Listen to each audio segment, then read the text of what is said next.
Në fillim në fermë u shpall barazia. Të gjitha kafshët filluan të brorasin, sepse broritja është një nga format më të lira të mendimit. Askush nuk do të sundojë me njëri tjetrin, thanë derat. Askush nuk do të ketë privilegje, shtuan, teksa po ngjiteshin në ambar. Vetëm ata që dinë të shkruajnë e të lexojnë. Në fillim rregullat ishin shumë të qartë, të gjithë të barabartë, asnjë njeri mbi tjetrin, jo gënjeshtra. E në fund u shtua një fjali e vogël, përveç rasteve të nevojshme.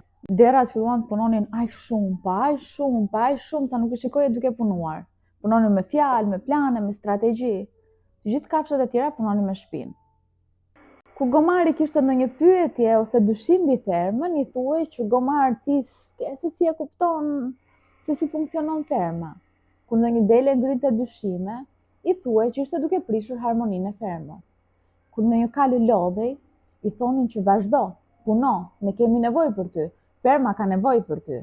Kali lodhej aq shumë duke punuar, sa nuk kishte më as mendim, as zë për të pyetur e për thënë, sepse ferma kishte nevojë gjithmonë për të njëjtit sakrifikuar. Në kalimin e kohës, rregullat nuk u ndryshuan, por u riformuluan. Barazia si koncept ngeli, por u bë më elastike. Derat nuk jetonin si kafshët e tjera.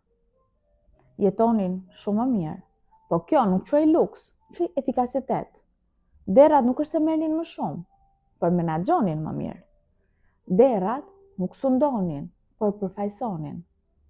Dhe siç ne e dimë, përfaqësimi ka nevojë për distancim. Në fund kafshët pan nga ambari dhe s'po njihnin më asgjë. Jo sepse derat kishin ndryshuar, po sepse pak e nga pak ata kishin filluar mos të njihnin më veten. Ferma vazhdonte të shkojë drejt, sepse drejtësia, me sa duket, nuk matet më me përmbajtje. Drejtësia matet me deklarata të mëdha. Vetmja gjë që u kishte ngelur kafshëve të bënin, ne.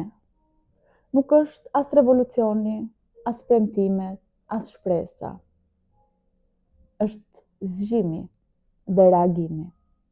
Sepse në një vend ku mikrofonin e mbajnë gjithmonë të njëjtët, heshtja nuk është neutralitet, është bashkëpunim.